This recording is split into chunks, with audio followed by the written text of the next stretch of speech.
Thank you, Mr. Speaker.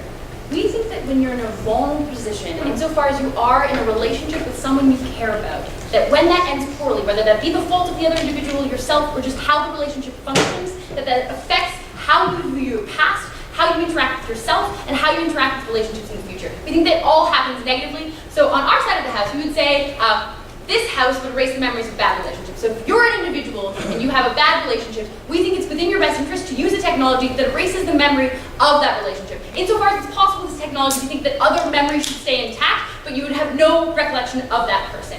And when we're talking about bad relationships, I think a lot of bad relationships can end poorly, and there can be rough patches. But we're not talking about mediocre relationships, Mr. Speaker. We're talking about bad relationships. It's not one-night stands where you're sexually unsatisfied, but ones where when you think about them and you reflect upon that, you have an immediate emotional reaction of disgust or hate or discomfort. And it is a visceral and emotional response to the fact that that relationship had such a negative impact on you. Those are the bad relationships we're talking about. If you have that kind of relationship, give me a second, then we think you should erase the memory of that relationship. Yes? How are other people's memories of your relationship affected, if at all? I think that you can't change those person's memories, so like that could get complicated. But I think that it's more important for you to not have that emotional reaction, because you won't have that emotional reaction when it's no longer in your memory, right, Mr. Speaker? I think that how you think about it and how you view yourself is what is important here, and we're changing that. Other people can't impact you as much as your relationship with that memory and that relationship can. So understand what happens when relationships end poorly. For you to actually have that response, Mr. Speaker, you have to have been extremely vulnerable with that individual. You have to have been emotionally vulnerable, you have to be physically vulnerable and psychologically vulnerable with that person. We think that relationships end poorly when individuals, they cheat or they are abusive, both psychologically, physically, or emotionally, and also when it's just a destructive relationship, when the two of you aren't able to be compatible. We think that when that happens, Mr. Speaker, you lose a part of yourself in having given and had that relationship, and that harms you permanently. So what do we want to talk about? I want to talk about the relationship that you have with your past when you've had a bad relationship, and how it changes how you view every other aspect, and how that gives too much credence to a bad relationship that you shouldn't want as an individual. First of all, recognize that there are a lot of really important components to your life above and beyond your physical relationship with another individual. So for example, Mr. Speaker, when you have educational, career, or relationship success with friendships, I think that all of that is massively outweighed by a reaction of hatred to that period of your life, that reaction of distrust or anger. Why is that the case, Mr. Speaker? I think it's because when you have these relationships that are so meaningful, that you are vulnerable in a way that you emotionally connect to that more so than you do anything else. When that ends poorly and you have a negative impact and a negative feeling about it, I think that's all you think about when you think about your 20s. That horrible girl that cheated on you and makes you feel like you are unlovable. And I think that you don't think about the awesome parties you went to or that great philosophy class. I think it's because of that vulnerability in that relationship that it overpowers and overshadows those other things that should make you identify with yourself. I think you detach yourself from other things that you should care about, and I think by getting rid of it, it allows you to reflect on those things that you value and that should identify and tell you who you are in the present, Mr. Speaker. I think of the power of those relationships, you give too much credit to that person, especially if they were abusive or destructive, and I think that it takes that power away from positive things that can better allow you to exist in today and understand yourself insofar as you relate to your past, Mr. Speaker. Okay, I'll take a break. So this might sound counterintuitive, but why should we value the good necessarily over the bad, when the bad colors who we are, affects who we are, and can change how we perceive things for better or worse in the future just as much, if not more? Okay, so this is interesting and gets a little bit more to this idea. I think that how you interact with bad is fundamentally different than how you interact with good. Why? I think that when you interact with bad with relationships, you don't actually learn from a rational thing, right? I think that the bad and the emotion you feel when you are upset means that you view these relationships in an irrational way. When you are that upset, that angry, that hurt, that destroyed, you feel that unlovable, I don't think you learn from that and blame that other person. I think you just feel those things, Mr. Speaker, and don't understand them. And I think that feeling of those things of being unlovable or being worthless, that those bad relationships make you feel, I think that you can't actively learn from them in positive ways. I think that maybe opposition would be maybe you will not want to have an abusive relationship later on. I'll tell you why that's not the case in my second point. Okay, so what else do we want to talk about? I think that when you become defined by these relationships, you give too much credence and power to them. Second point, how it affects current relationships with others and future partners, and why that's fundamentally harmful for your ability to have those relationships and meaningful relationships. Understand when you engage with current or future partners, you are now in a relationship not with just you and that other person, but this memory of this awful relationship. Why is that bad? twofold. I think that that bad relationship is destructive and unfair to that person you're currently in a relationship with. Because understand psychologically, Mr. Speaker, that human individuals need 10 compliments to combat every single negative thought that they have. I think that you only remember that negative thing. It is because it's massively overpowering to feel unlovable, or feel like you deserve to be hit, or emotionally abused, or to feel like that destructiveness is what kind of relationship you should have. Why is that so bad? Because you will never be able to, Mr. Speaker, have so many good relationships that you aren't always haunted by these bad ones, and for the thoughts that those bad ones created within you. I think it is unfair to your current partner and your relationship with that current partner to constantly be followed around by these people who are destructive, or by these relationships that were destructive. And I think that it leads to less meaningful connection with your current partner, because you're not in a relationship just with that other person, but with your memory of previous relationships that ended so poorly. I think it means you don't trust that person. I think it means that you're in bed with more than one person. I think it means you compare them to something that doesn't meaningfully inform you about what you want,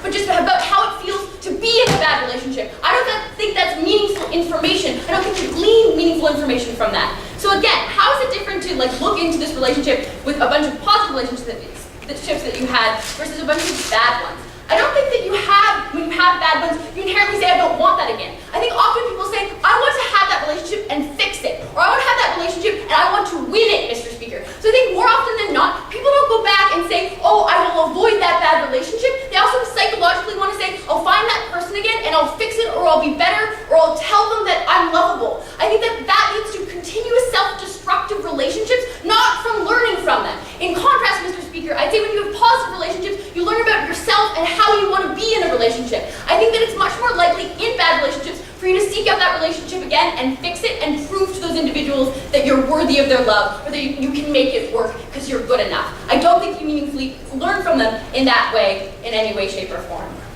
So what do I think that we told you on First Government? I said that insofar as you have a choice to decide that you're not going to prioritize a bad relationship when you look at your past, you're going to look at other things that won't no longer be overshadowed by this one relationship, like your career, like your friendship, like your schooling. I think also you give credence to your current relationships for all these reasons we're proud to go up.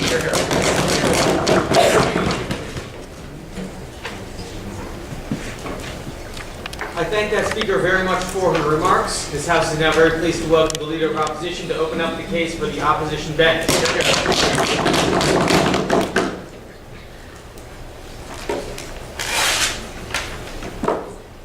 Mr. Speaker, I think the ultimate objective stretching down both sides of the House in this round today is going to be creating a world wherein individuals are the most likely to be able to find long-term happy relationships that they can then be involved in for the rest of their lives. I think they limit an individual's ability to do that on their side of the House. I think you lead to better outcomes for individuals on our side. I've got 4 main points of constructive, and then I'm going to get into some extensive refutation.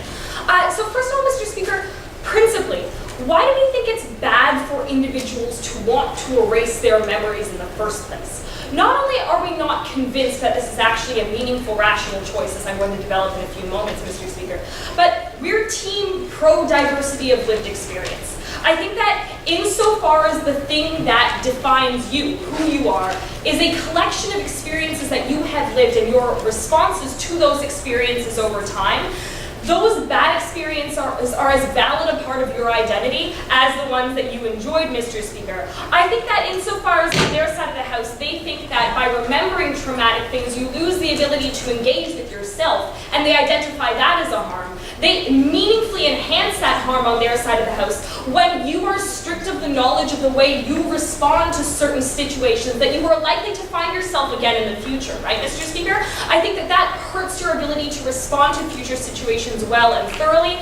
Furthermore, Mr. Speaker, I'm pro living brightly and loudly and with consequences, right, Mr. Speaker? I think that their side is side where your life and the consequences of what you do, you can choose to numb out the bad and just pursue the good leads to you living a less full and meaningful life. I think it hurts the way that bending over to touch your toes hurts, right, Mr. Speaker? I think it's good to stretch out the spectrum of things you can feel, right? I think that that's part of being human. Anyway, so I also want to talk to you a little bit about the fact that we don't know that these experiences are necessarily not valuable, right? I think that oftentimes you don't understand the way that your experiences inform your identity until substantially after the fact, Mr. Speaker. I think that the value of your experiences depends on the way that those experiences are then contextualized in terms of the rest of your life, the way they fit into the narrative of how you got from point A to point B, and which experiences that you lived through enabled you to reach that destination. I think that oftentimes when people experience trauma, they learn enough about themselves and enough about the world, Mr. Speaker, that they feel that even though that may have been a painful experience, it was still an enriching one, and allowed them to engage with themselves and their lives more fully. No, sorry, I don't have time right now. So, Mr. Speaker, I also think that when you are meaningfully this hurt, you are not in a position to make these sorts of decisions in the first place. And this is our first point of refutation. Kaya has told you that these experiences are uniquely bad because you can't respond to them rationally because they are that upsetting. I don't think individuals who are in a position where they can't think rationally ought to be making decisions that will affect their identity for the rest of their lives and affect their memories, Mr. Speaker, in this way. Because I think that when a relationship ends, when you're experiencing the withdrawal of no longer being in love, the way that your brain works isn't the way that your brain works normally. I think it's much more analogous to making a decision under the influence of intoxicating substances or alcohol or drugs, Mr. Speaker. I don't think that that's meaningful consent, and when the stakes are this high, I think consent really matters. Mr. Speaker, I think also that they have an interesting point when they talk about other people's lives, because recognize that your friends and family members won't forget that you were in this relationship. So you're now compelling them to actively lie to you about your past and your experiences. I think that this becomes harmful when you inevitably enter into another relationship, and whatever attracted you into the last bad relationship may be attracting you again to pursue a similar relationship, and your friends and family are in no position to use their knowledge of how things turned out to warn you in a way that you will find compelling about those signs being present in the first place. Friend Matt. Okay, as team, yeah, all memories are great. Are you opposed to rape victims erasing the memories of being raped? I think principally yes. I think it's really unfortunate that horrible things happen to people. I think on their side of the house, in order to be principally consistent, they would have to extend this beyond just relationships and say that humanity more broadly can erase the memory of horrible injustices that have happened in our society. I think that that stagnates progress and limits our ability to move forward from allowing those sorts of injustices to reoccur in the future. I think that that's bad. Because recognize, Mr. Speaker, they aren't erasing the fact that this bad relationship happened, right, Mr. Speaker?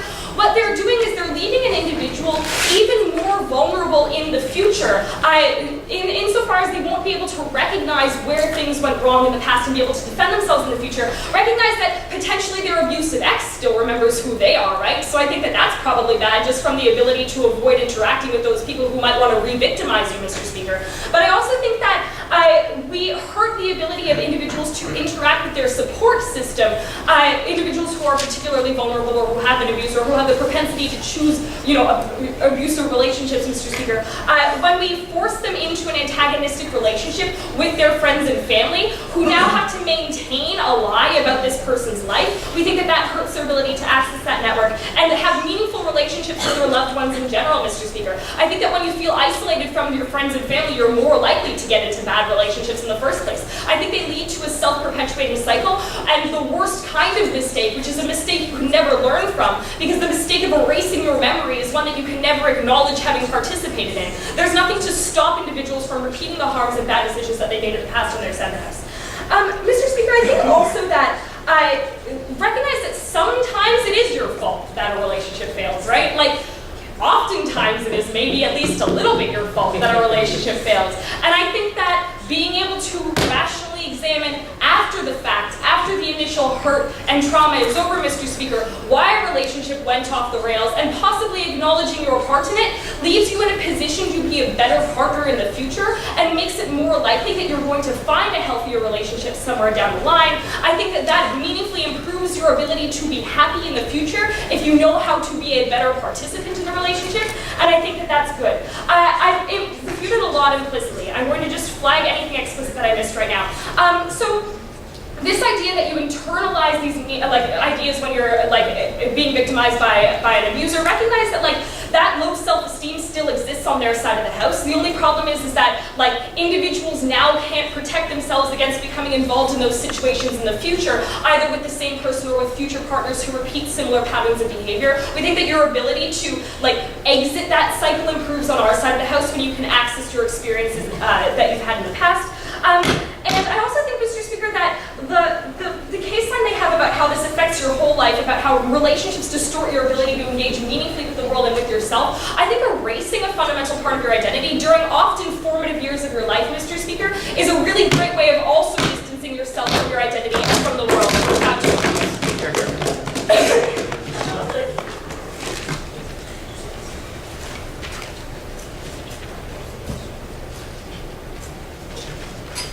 I thank that speaker very much for her remarks, and this House is now pleased to welcome the Deputy Prime Minister. Here he is.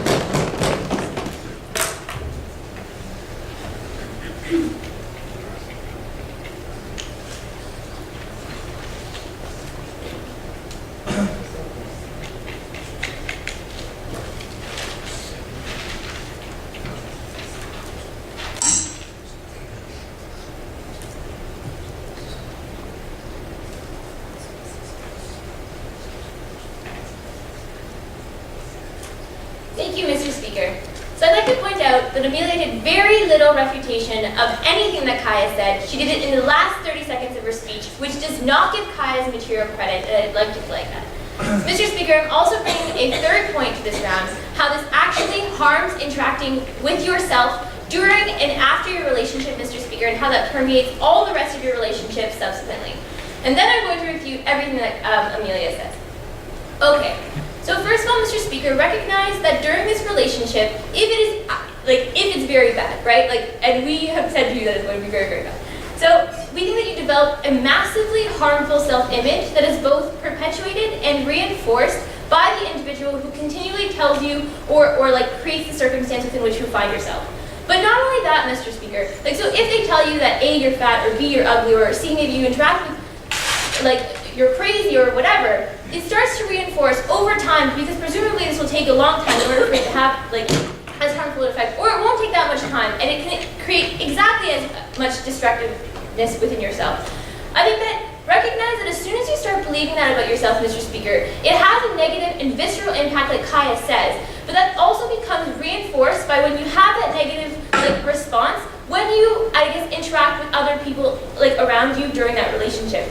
So for example, if I think that I'm fat or crazy or ugly, it impacts how I interact with people during outside of my relationship, right? That becomes reinforcing when they respond to that, Mr. Speaker, and I'm not only hearing negative things from the individual with which I'm in a relationship, but I also get that reaction from people who are outside of the relationship, which reinforces it, makes even worse, Mr. Speaker.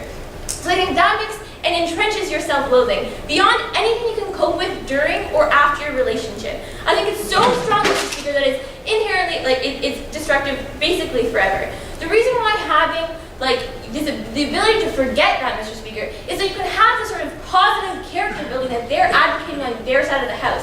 They think that negative, experiences are equal to good experiences. Mr. Speaker, I think that that's inherently wrong, like Kaya tells you. You have very different reactions to when you are unhappy than when you're happy, Mr. Speaker. You're more likely to remember every time that you've been harmed by a person, every time people around you have harmed you. You're more likely to listen to all the times someone has, made fun of you, rather than all the compliments, net, aggregate, or whatever that you get. That's harmful, Mr. Speaker, because you can never break out of that cycle, and you continually hear all the negatives, especially if you're in that sort of situation for a prolonged period of time, which we think. All right. So what did Amelia tell you? I'm doing due justice to her material. So she talks to you about principally. So principally, we want you lose this ability to engage with yourself, right? Because all experiences are necessary. That you are the sum total of all your experiences, right? So I think that first of all, you don't recognize that while you're in a relationship, that you're being so actively harmed, right? You're not. I don't think that it's you can necessarily say that I'm being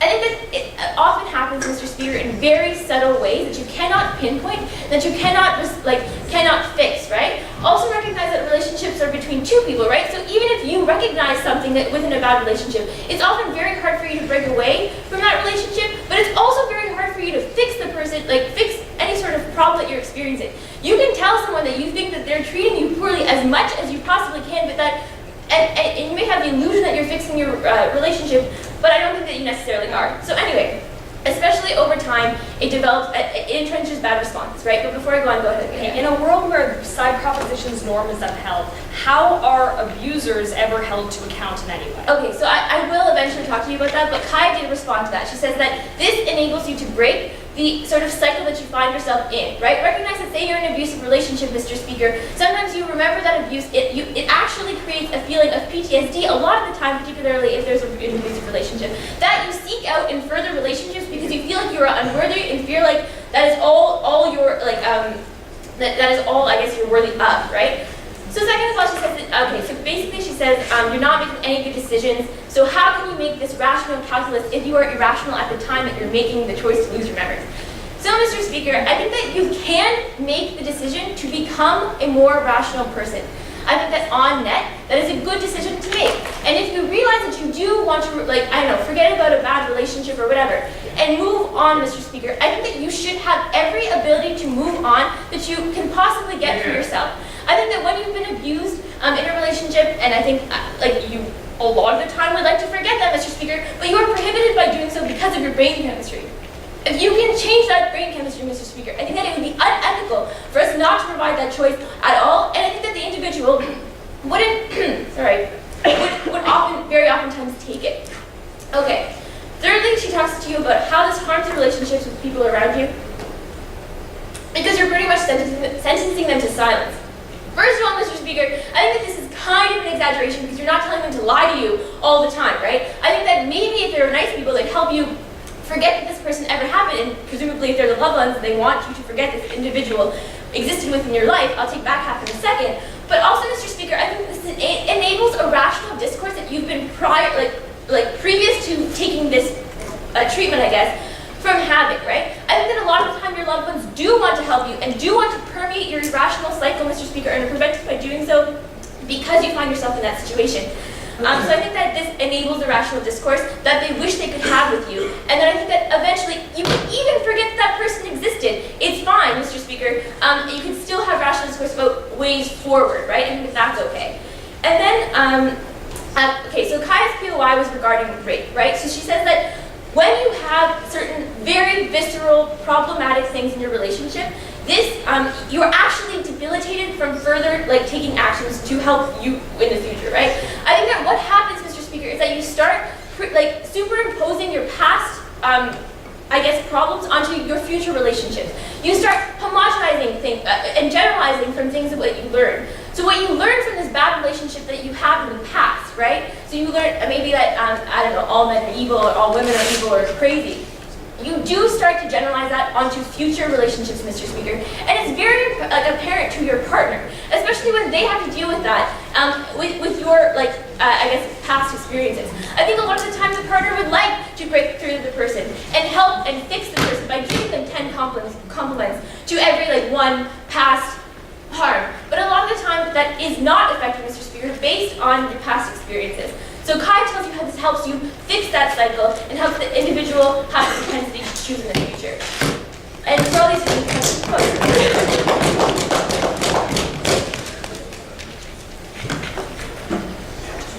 Thank that speaker very much for her remarks. This House is now pleased to welcome the Deputy Leader of the Opposition to continue the case for the Opposition. Ben, you're here.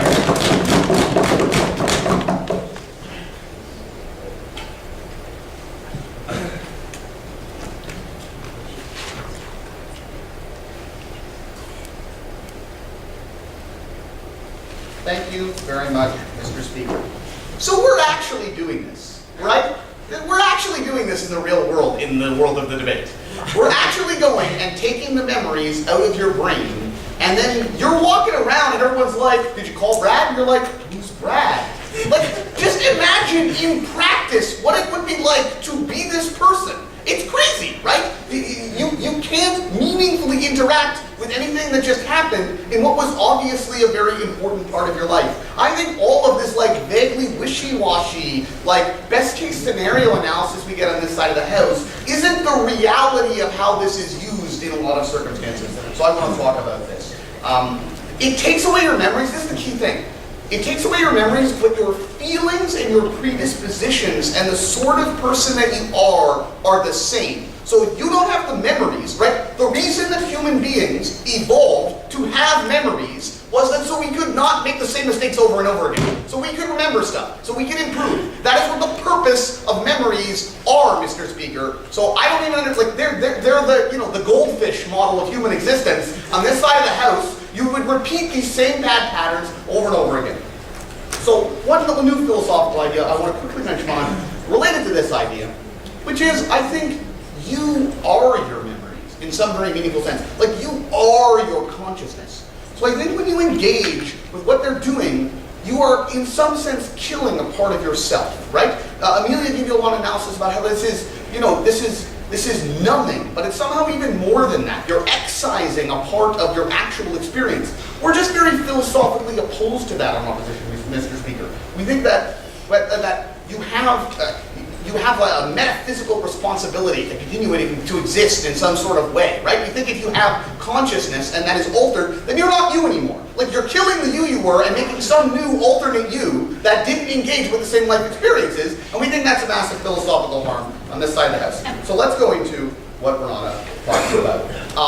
I think that a lot of her analysis was just basically a repetition of what we get in Kaya. Kaya talks about, let me go all the way back to Kaya's speech. She says, she talks a lot about the harms of a specific individual. And Amelia correctly points out that the low self-esteem and the things that lead these harms still exist either way, and that's the root of the problem. When you are in bad relationships, and they made you feel so destructive, a necessary precondition for you feeling that way were your feelings vis-a-vis the relationship. You can take the relationship away, but that's only half of the equation. They had to prove that their plan actually has all the benefits that they said, and it doesn't, because you're going to fall back into the same patterns over and over again. Then I think Kaya gives away the case, as Amelia correctly pointed out, and we got no response to this in the Deputy Prime Minister's speech, where Kaya concedes that very frequently you are irrational in these circumstances, right? Amelia gives you the analogy that what we're talking about in a lot of cases is love as being something drug-like. There's serotonin, there's dopamine, there's mental patterns that get formed, and when that gets stripped away, Mr. Speaker, what happens to you is a very negative thing. Let me ask you this question. In practice, when are people going to do this? 2 years, 3 years down the line when they reflected on it? No. They're like, screw that son of a bitch, I'm never going to talk to him again. And they go to the memory wiping clinic the same day and they get them pulled out of their brain because they're not acting rationally, because it's an emotional thing. I think normatively that shouldn't be a choice that people should be making. I think very, very frequently, I'll say even the majority of cases when people have bad relationships, even if they're painful at the time, Mr. Speaker, with the benefit of the passage of time, years down the road, people understand why it was important for them to get through that in some sense. Kai. Okay, when you have a negative experience that makes you feel like you can never trust another human being again, and therefore you never have a trusting relationship, how is that memory valuable or important? There is a unique sort of person who is predisposed to those sorts of circumstances to get into relationships at the end of which they feel like they can never trust another human being. That person has psychological issues of some kind that they need to resolve. They have very cripplingly low self-esteem. They are uniquely vulnerable to serious relationships. How do you help that person? I agree that they exist, Kaya, but on your side of the house, you trap them in a perpetual existence of walking into the same relationships and having other breakups. I would rather live in a world where, like, psychological counseling was free or something. That's my counter. I think that necessarily, right, Mr. Speaker, that they're not, this is a Band-Aid solution. The memories isn't the problem. The problem was the stuff that actually happened and the choices that you actually made in the actual world, Mr. Speaker. And that's what we told you. Then they, Kaya talks about like psychological projection. She's like, well, you go out and you'll try to fix the relationship psychologically in some way. Again, those things don't happen because of a specific relation. They happen because very frequently of like your own childhood and the predispositions that you had to do these sorts of things. So if you take away the memory of the fact that someone is in a pattern, then they'll never know that they're falling into a pattern. So I think this is absolutely problematic. The Deputy Prime Minister gets up and she talks a little bit about bad self-image and negative response. I think I've dealt with this. I think that we correctly point out that it doesn't actually get fixed on their side of the house. I'll take Megan. Okay, decide first off, recognize that not everybody comes back from being abused. Like, not everybody reconciles their abuse and like ends up being the growing person that you're describing. Okay, so I concede. Okay, I'll say this. What is our stance on from a broad perspective. Like, what happens if every abuser does this thing, right? What would this norm be like if we lived in a world if this was responsible abuse? Then the abuser always gets off the hook, Mr. Speaker. Without memories, there are no negative consequences to that person having abused. So from the broader perspective of everyone happening, I think that that's absolutely a benefit for side opposition. But furthermore, let me also say, Mr. Speaker, I don't think you can limit this. They can't limit it to people who were horribly abused. I think we have to talk about relationships in general, Mr. Speaker, and the vast majority of the circumstances, the type of pain that people are dealing with is not of a level to justify the type of existential and fundamental violation that we give you on our side of the house. Okay? Lastly, I don't think we get a compelling response to this issue of like interacting with other people in your lives from the Deputy Prime Minister. Amelia correctly points out that you are, to some extent, compelling people to lie, and we're not saying, well, you could just not lie. Well, then what? Like, your life is going to be materially much worse in that scenario, Mr. Speaker. What would that be like? How could you possibly engage with what your life had been in practice if this actually happened? I think you have a responsibility to other people in your life to, like, be who you actually are to some extent. I don't think they're just changing memories. I think they're destroying a person and making a new one, and that's unjustifiable, so I'm very proud.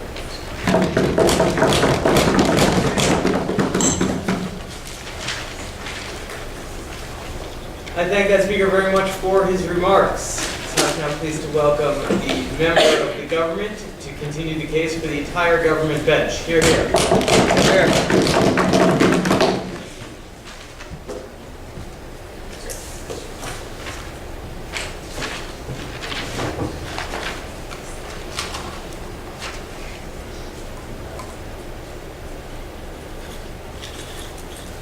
Mr. Speaker, everything Amelia and Emery said is based entirely on assertion.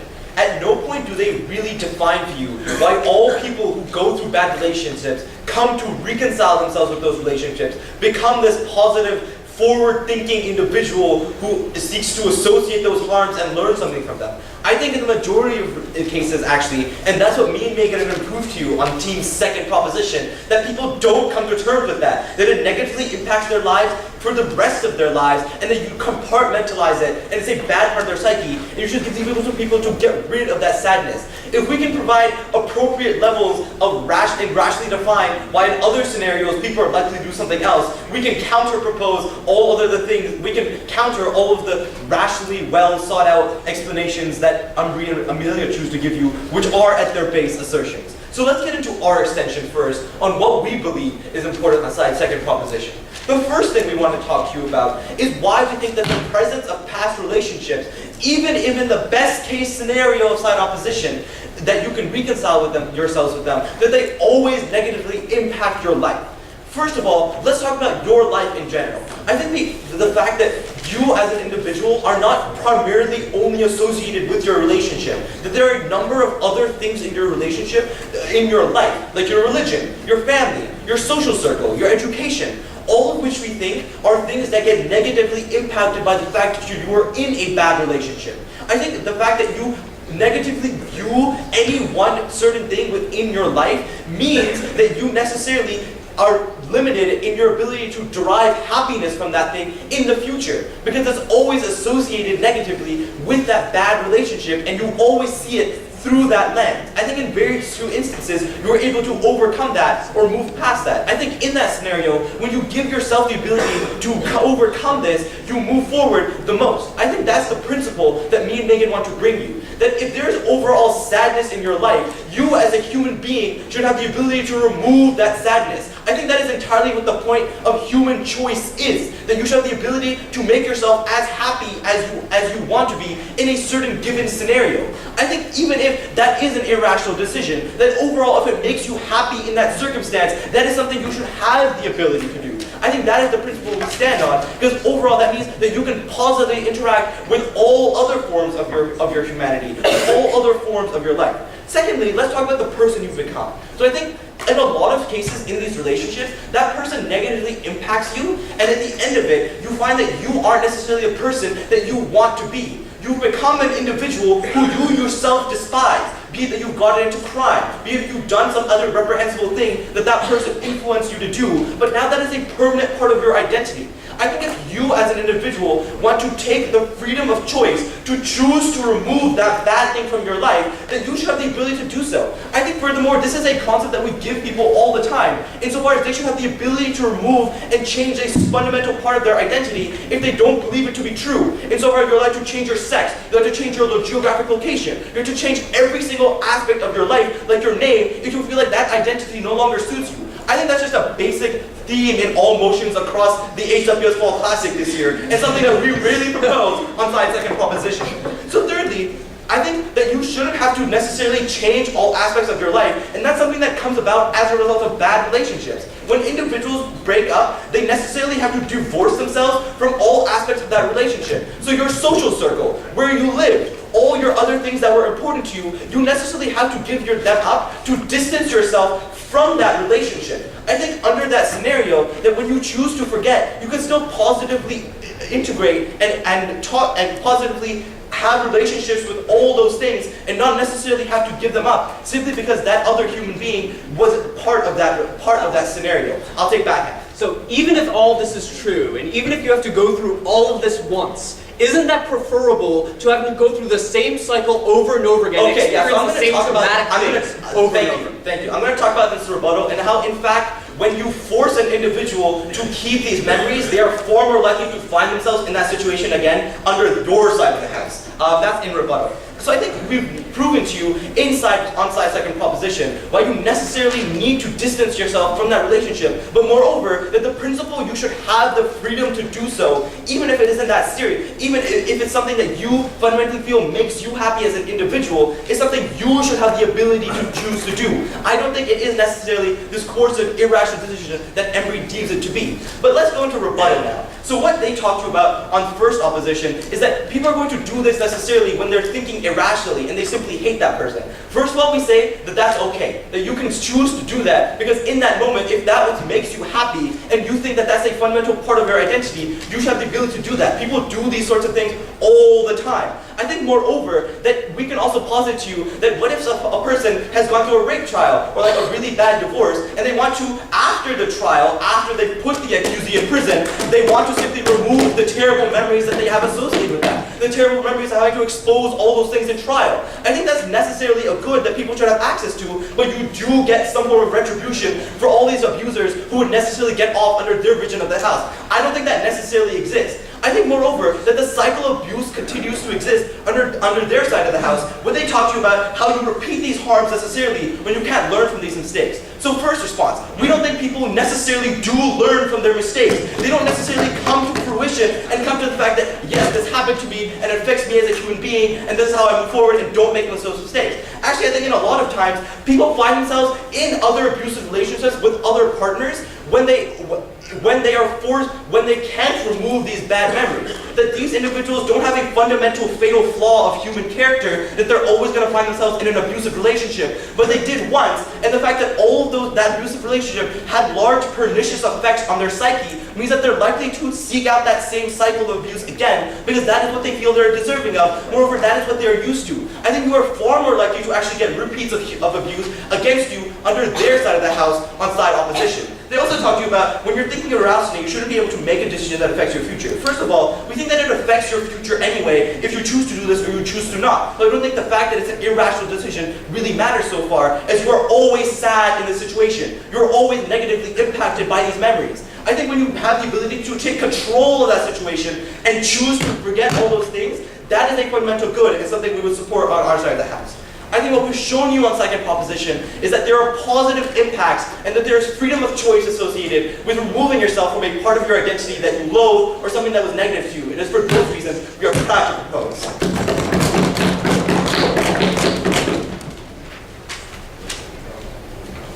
I thank that speaker for his remarks. Let's now please welcome the representative of the final team, the member of opposition, to continue the case for the entire opposition bench.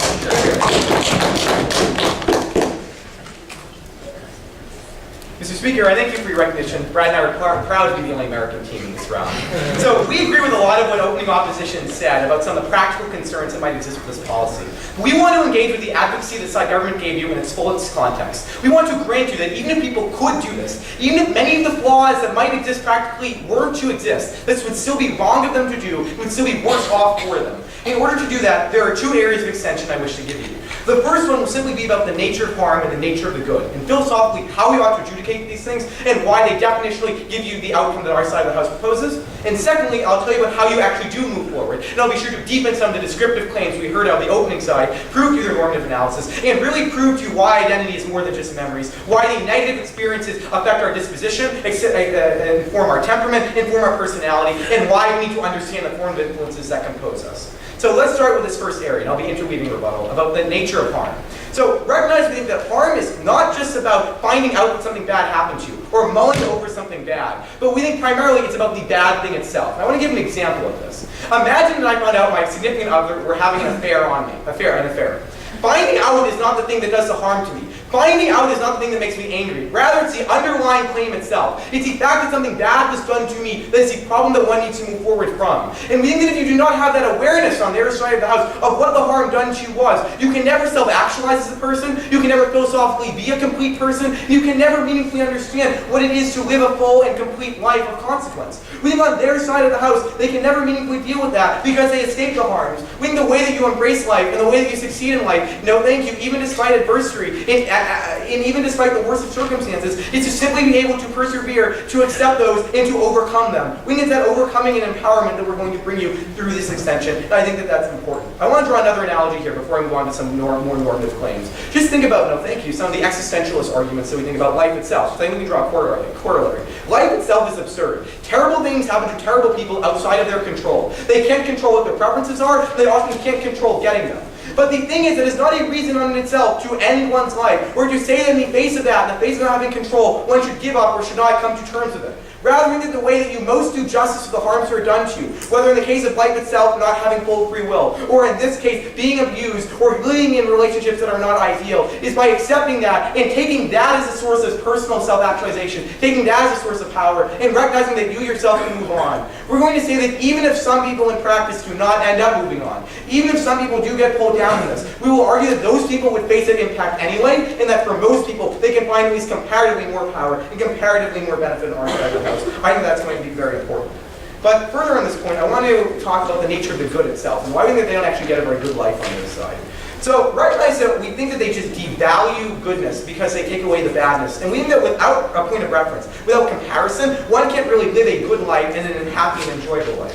Why is that the case? I'll take you in a moment. What we would tell you is that if you take their premise to its conclusion, which isn't just in this case, right? But when bad things happen to you, you should forget them, or you shouldn't dwell on them, or you should really remove them from your identity. What happens is you can't appreciate the good things that happen, but moreover, you allow the perfect to become an enemy of the good. Without the memory of recognizing that relationships are bad, you're often going to be faced with a relationship that we think might be pretty good, but not perfect, and leave that one. The reason why that's bad is we think without knowing about what could be worse, without knowing about the pitfalls that you might fall into later, you're likely to have worse outcomes and worse harms. I'll spend on this more in a second, but I'll take opening. Under your model, you don't have a good and bad comparison during this time. All you remember during that time, that span of time, is the bad memories, and that perverts how you look at all subsequent relationships. How do you account for that? Yes, we acknowledge that you look at a bad thing in a bad light, but we would say you can't appreciate the good things in your life or the good relationships that might follow fully without doing that. And we think that living a full life means recognizing and embracing the bad things that happen and therefore moving forward so you can find the good. We are saying you cannot actually find the good without knowing the bad. And on their side of the house, you're going to set yourself up for more and more failure because of that. We think they have a self-fulfilling prophecy, and we think they set a trap on their side of the house that is quite problematic. But the final point I'd like to give under this area of extension before I move on is just that we think the good is not necessarily the opposite from the bad. We would say we can value both in our lives, and that the bad does not necessarily devalue the good. Why is that the case? Because what we would tell you is that by valuing both and recognizing that each has its place, we can actually make more meaningful and consented choices going forward. We're going to take a bold stance in this round. We're going to say that you cannot consent to your future without knowing your past. That you cannot make an informed choice without understanding what's happened to you in the past because you are a human actor who lived that life and who moved forward and has a temperament that's been affected by, a disposition that's been affected by. So being on their side of the house, the entirety of the rest of your life, good or bad, different or the same, has no value, it has no meaning, because we're going to say that philosophically you can no longer have any ownership of it. You cannot claim to be an actor unto yourself, and we think you lose all coherence there.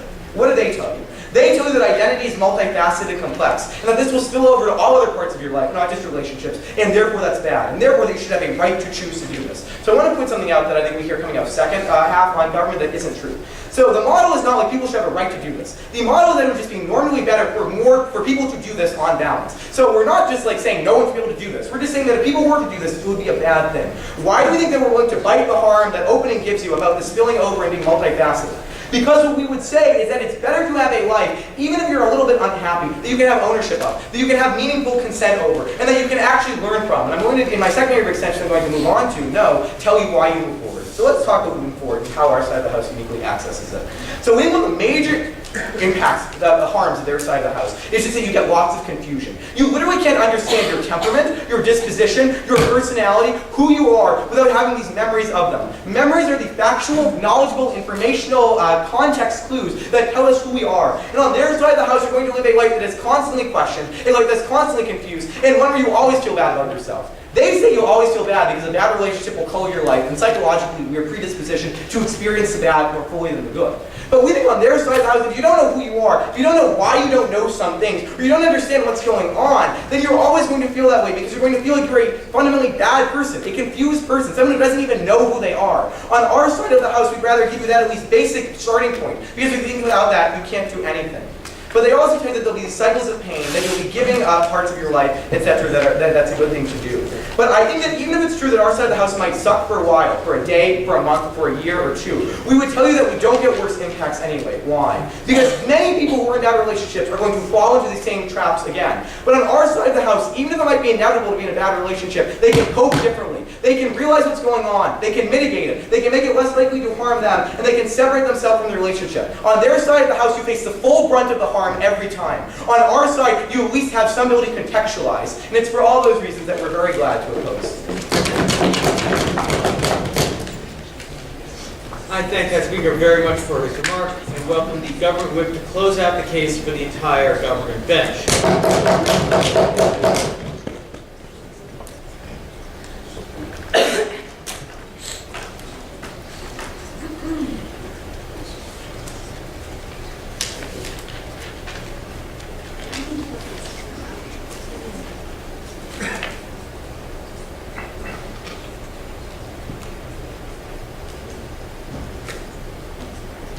Thank you very much, Mr. Speaker.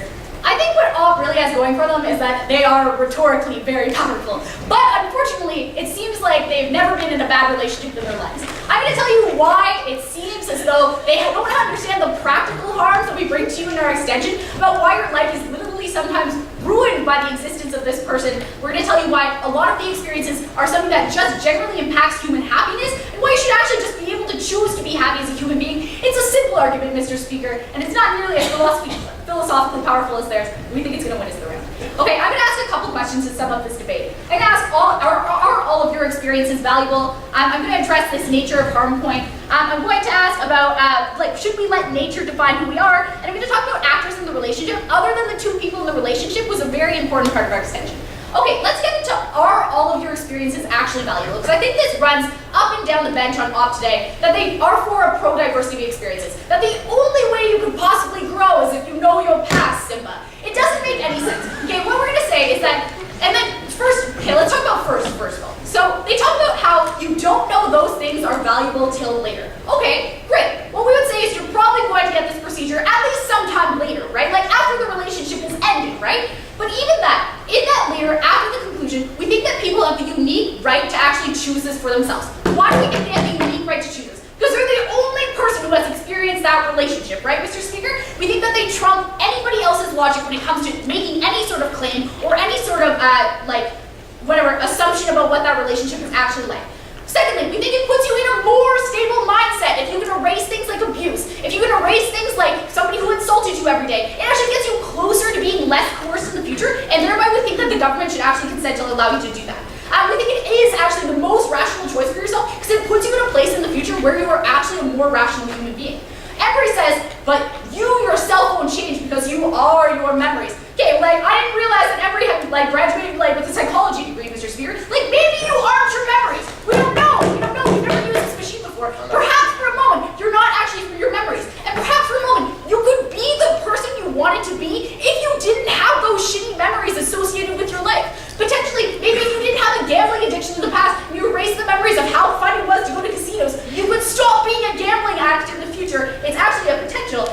Also, like, in a more serious sense, like, what if you were defined by your abuse for a second, Mr. Speaker? Like, what if all you identify with and your most prominent characteristic as a person is that you're abused as a child? And it actually dictates a lot of how you experience the world around you. We think if you're able to actually do that, you can become the person that you originally wanted to be without any sort of clouding of judgment or without any, like, sense of, like, this bad relationship happening. No. Okay, so then we tell you in a POI that, hey, sometimes people don't reconcile these memories. And honestly, they never actually dealt with it up and down the bench. They said, well, we're willing to eat that harm on the back half. No, like, that's a huge harm, right? Like, some people don't reconcile the fact that they were abused for years, put down for years, and they don't come back for it. Embry says, well, maybe your abuser will get off the hook. I think my partner clearly said, like, prostitute them, then erase that shitty trial too. I think this is an amazing machine, and it has a lot of potential for good. Because you don't have to remember any part of your life, and you're able to become, not only bring someone to justice, but then after that, be able to put it behind you. No, thank you. Okay, so first and second op says that you're prone to abuse when you can't learn from these lessons. What I'm going to say to you today is that you're probably more prone to abuse when you have a history of abuse in your past, you don't feel good about yourself, you realize that people have put you down for a long time, and then you're more vulnerable to people who are worse for you. Like, you're more vulnerable to take another spouse or take another lover who actually is, like, willing to put you down a lot because you settle because you realize that people don't think that you're beautiful or you've heard in the past and remember these things, that it's not good for you. Let's talk about the extension that came out of second op, but first I'll take it. Okay, if applied consistently to all painful experiences, your stance says that the best response to injustice, whether you're the victim or the culprit, is to forget it. How does letting society lobotomize itself lead to a world where people live better lives? So this is a huge extension, but honestly, when they brought this up the first time, they were like, imagine you could forget these injustices. Me and Mo were like, that would be amazing. Imagine we could all interact beautifully with each other with no history of abuse in our past, and we didn't have those built-on prejudices that existed in society. I actually think it's a really good world to live in, and it's weird that that's their feedback. No, thank you. So then the second op speaker talks about the nature of harm, and he's like, it's about the bad that makes you feel the good. No, like that would make sense if we were talking about ice cream, Mr. Speaker. Like, if there's only good flavors of ice cream, perhaps we would devalue pearlies and cream.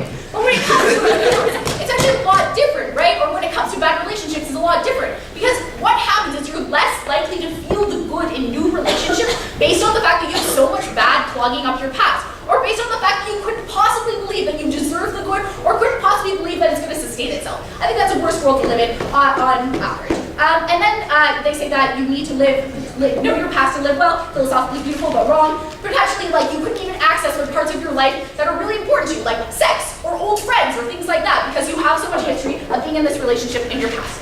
Okay, next I want to ask, why should we let nature define who we are? And this is our extension about happiness.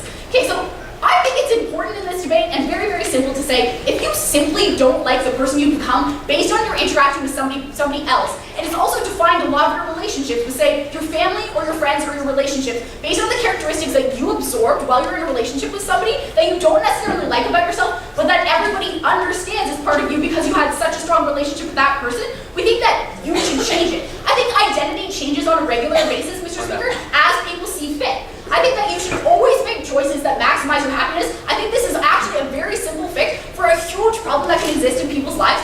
I think you have one life, you should try to live it well. Yeah, I don't think that not having bad devalues good, as they say. Let's lastly talk about the other actors in the relationship other than the two people who are actually in it. So first off says, it's unfair to have others lie to you. But what we would say is, or your family might be incredibly relieved that you have the ability to love them, that you aren't defined by physical or sexual abuse, or that you have a clean slate with them in question, and you aren't like in the way you quarreled with your ex and like talk to your family about it doesn't actually become a part of that relationship and doesn't split you in any way. I think that a lot of people by a relationship, and you should be able to look at them with the clean slate that you had before you were put into a relationship that ended badly. Because you aren't the person you want to be, Mr. Speaker, when you're in a bad relationship. You're not the best version of yourself, and you certainly aren't the person that you want to be at the end of your life. I think if you can take this simple step and erase somebody from your memory and become the person that you actually were meant to be, the person that you seek to be, and the person that makes you happy at the end of your life, then you should do it always and be proud of yourself. Here,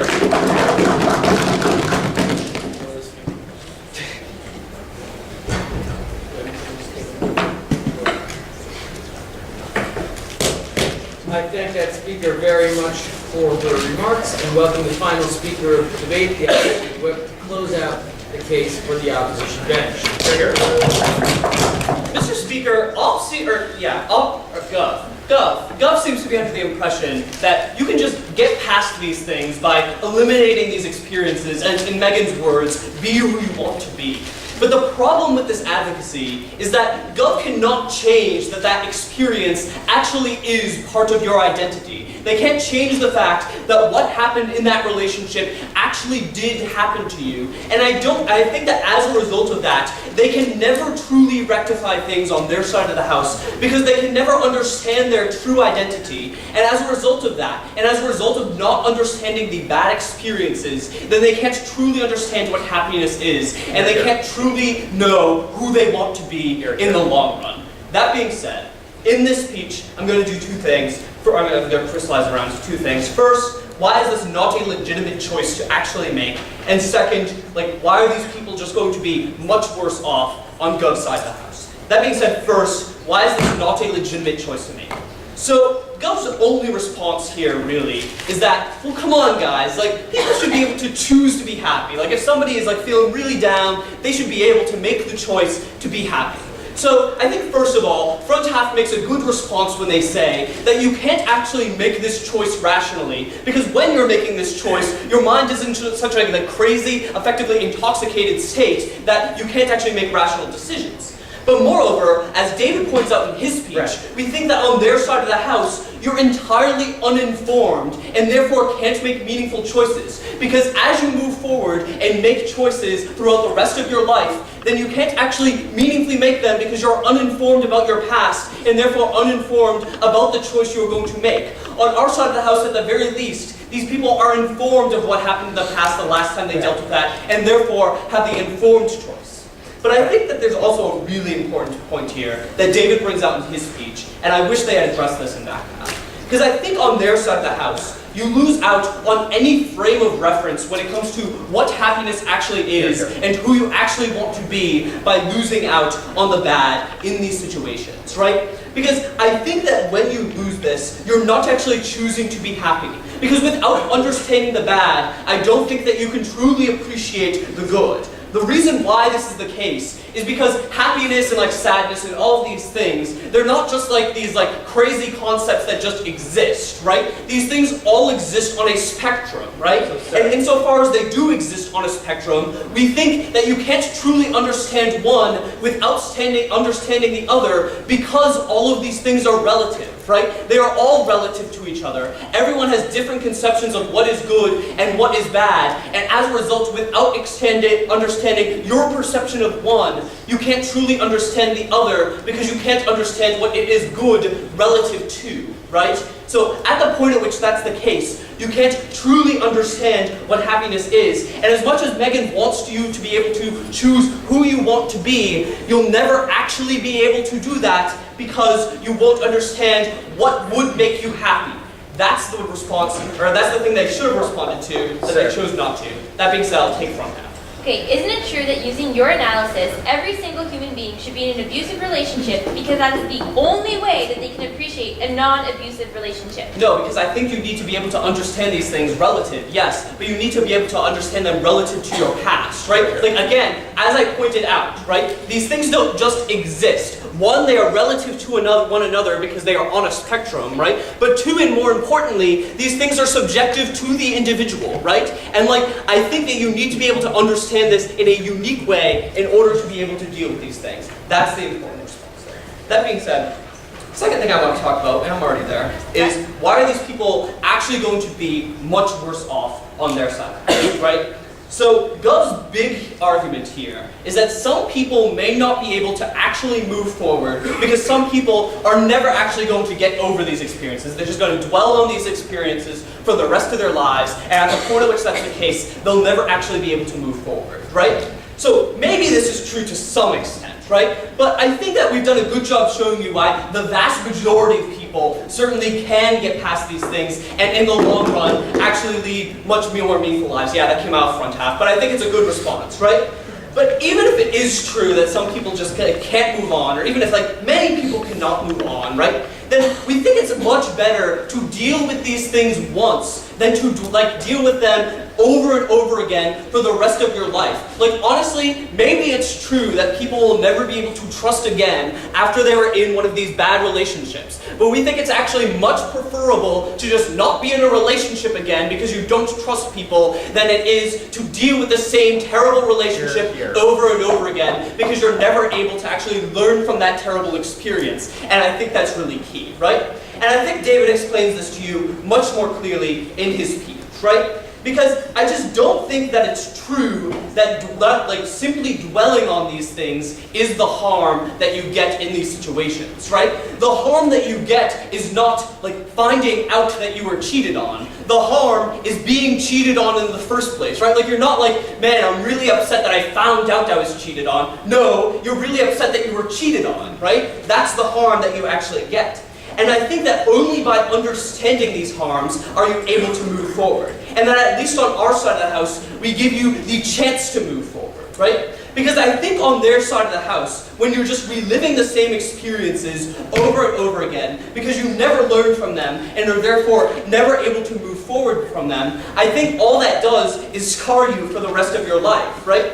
And I think that David and I, and honestly all of the bench in this round, would agree that it's much better to deal with these things for a while and deal with the suffering. Maybe it is suffering. I'm not sure it's like total suffering. Maybe it even is suffering. Maybe you do suffer internally and mentally for a long while as a result of these bad experiences. But we think it's much better to deal with that for a while than it is to relive the same thing over and over again for the rest of your life. But more importantly, never be able to truly understand what happiness is and truly understand what you want to be in the long run.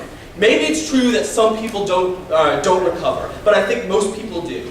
But I think that the problem with Gov's case in this round is that they think that you can be who you want to be this way. That just by eliminating these past experiences and not dwelling on them, then by doing that you know automatically what will make you happy and how you can be happy in the long run. What David and I would tell you is that impossible. That you can't cut out a huge and integral part of your identity and then truly be able to understand what your identity is now and what you want it to be 10, 20, 30 years from now.